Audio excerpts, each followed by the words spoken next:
Hello everyone, नमस्कार।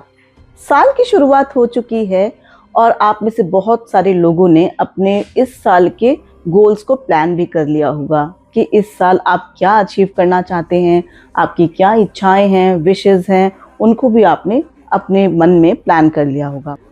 आज की इस वीडियो में मैं आपके साथ एक उपाय शेयर करने वाली हूँ, एक ऐसी टेक्निक, एक ऐसी रेमेडी जिसको करने से आपको आपकी इच्छाओं की पूर्ति करने में मदद मिलेगी। यानी कि विश फुलफिलमेंट की एक टेक्निक है, एक रेमेडी है जिसको मैं इस वीडियो में डिस्कस करने वाली हूँ। So without any further delay, let's get started. This technique और the remedy that I am going to talk about is called as 369 manifestation. इसको निकोला टेस्ला टेक्निक भी कहा जाता है। तो आज इसके बारे में डिटेल में बात करेंगे।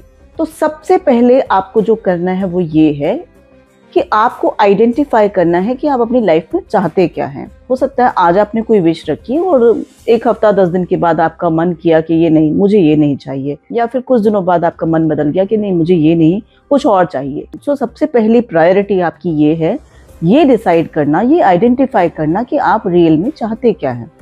अब जब आपने ये जान लिया कि आप क्या चाहते हैं, आपकी कौन सी विश है जिसको आप पूरा करना चाहते हैं, तब आप इस रेमेडी को अपनाएं। इस रेमेडी को करने के लिए जो आपको चाहिए वो है एक डायरी, और आपको चाहिए एक रेड कलर का पेन जिसकी इंक रेड हो।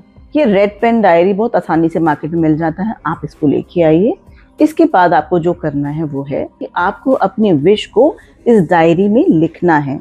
जैसे कि मैंने बताया 369 मैनिफेस्टेशन टेक्निक, यानी कि दिन में the moment you wake up in the morning, so के उठने के साथ ही आप अपनी इस डायरी में अपनी विश को लिखें। 3 बार आपको ये लिखना होगा। उसके बाद दोपहर के समय, यानी कि 2 से 4 के बीच में जो दोपहर का समय होता है, उस समय आपको अपनी विश को 6 टाइम्स लिखना होगा। और फिर जब आप सोने जा रहे हैं तो सोने से थोड़ी समय पहले ही, like a few minutes before you go to bed, आपको अपनी विश को दोबारा लिखना है। इस बार आपको ये विश 9 टाइम्स लिखनी होगी। आपको ध्यान ये रखना है कि जो भी आप अपनी विश लिख रहे हैं वो आपकी प्रेजेंट टेंस में होनी चाहिए। या तो वो इस तरह साउंड करे कि जैसे वो प्रेजेंट टेंस में है, या फिर वो हो चुकी है। एग्जाम्पल के लिए, अगर आप अपनी ड्रीम जॉब चाहते हैं तो आपको कुछ इस तरह से लिखना होगा। सबसे पहले हम ग्रेटिट्यूड की बात करेंगे, यानी कि थैंक यू कहेंगे। तो आप कुछ इस तरह से लिखें कि थैंक यू यूनिवर्स, या थैंक यू गॉड, या जो भी आपके इष्ट हैं जिनको आप बहुत ज़्यादा मानते हैं। कुछ लोग थैंक यू शिवा लिख सकते हैं, थैंक यू कृष्णा लिख सकते हैं। जो भी आपके गॉड हैं जिनको आप बहुत ज़्यादा मानते हैं उनके लिए, या फिर थैंक यू यूनिवर्स लिख सकते हैं। तो आपका स्टेटमेंट कुछ इस तरह से होना चाहिए कि thank you universe, I have got my dream job, या फिर thank you universe, I am getting my dream job. आप इसे हिंदी में भी लिख सकते हैं, जैसे कि थैंक यू यूनिवर्स, या thank you God, thank you भगवान जी, मुझे मेरी ड्रीम जॉब मिल रही है, या मिल चुकी है, मिल गई है। इस तरह से आप लिखेंगे। ऐसे ही आपको अपनी कोई और इच्छा है, कोई और विश है, जैसे कि अगर आप चाहते कि आपको आपका लाइफ पार्टनर मिल गया है, इसी तरह से लिखेंगे कि thank you universe, I have got my life partner, और thank you universe, I have got married with my, जो भी आपका चॉइस के पर्सन का नाम है आप उनका नाम लिख सकते हैं कि मेरी शादी इनसे हो गई है, थैंक यू यूनिवर्स। इस तरह से आप अपने स्टेटमेंट को फ्रेम करें, और एक बार में आप एक ही विश लिख सकते हैं। आपको इस तरह से अपनी इच्छा को डायरी में लिखना होगा, रेड पेन से लिखना होगा। मॉर्निंग में जैसे ही आप सो के उठते हैं आप 3 बार लिखेंगे। उसके बाद दोपहर में, जब 2 से 4 के बीच का जो दोपहर का समय है, उसमें आप उसको 6 टाइम्स लिखेंगे।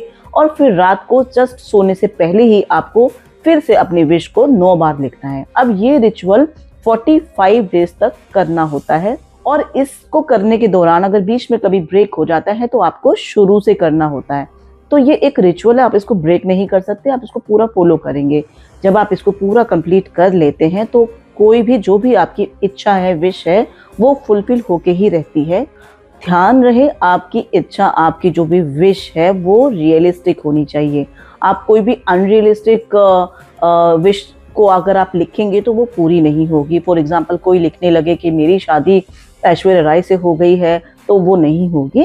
या कोई बोले कि मुझे कुछ भी, कोई रैंडम अगर आप विश लेके आए कि चलिए टेस्ट कर लेते हैं क्या ये होता है कि नहीं होता, तो इस तरह से ये रेमेडी काम नहीं करती। ये रेमेडी तभी काम करती है जब आप श्योर हो कि आप इस चीज़ को डिजर्व करते हैं और आपको ये मिलना चाहिए। फॉर एग्जाम्पल, अगर कोई कॉम्पिटिटिव एग्जामिनेशन दे रहे हैं, बहुत अच्छे से प्रिपेयर भी कर रहे हैं और आप चाहते हैं कि उसमें आपको अच्छा रिजल्ट मिले, आपको उसमें सक्सेस मिले, तो आप अपनी विश को पूरा करने के लिए इस टेक्निक का यूज़ कर सकते हैं। तो आप इस रेमेडी को ज़रूर अपनाएं और मुझे कमेंट्स में ज़रूर बताएं कि आपको इसका क्या रिजल्ट आया। अगर आपको मेरी ये वीडियो पसंद आई तो आप इस वीडियो को लाइक कीजिए, मैक्सिमम लोगों के साथ आप शेयर कीजिए और मेरे चैनल को भी आप सब्सक्राइब कीजिए, जिससे कि आपको नए नए वीडियोस की अपडेट मिलती रहे।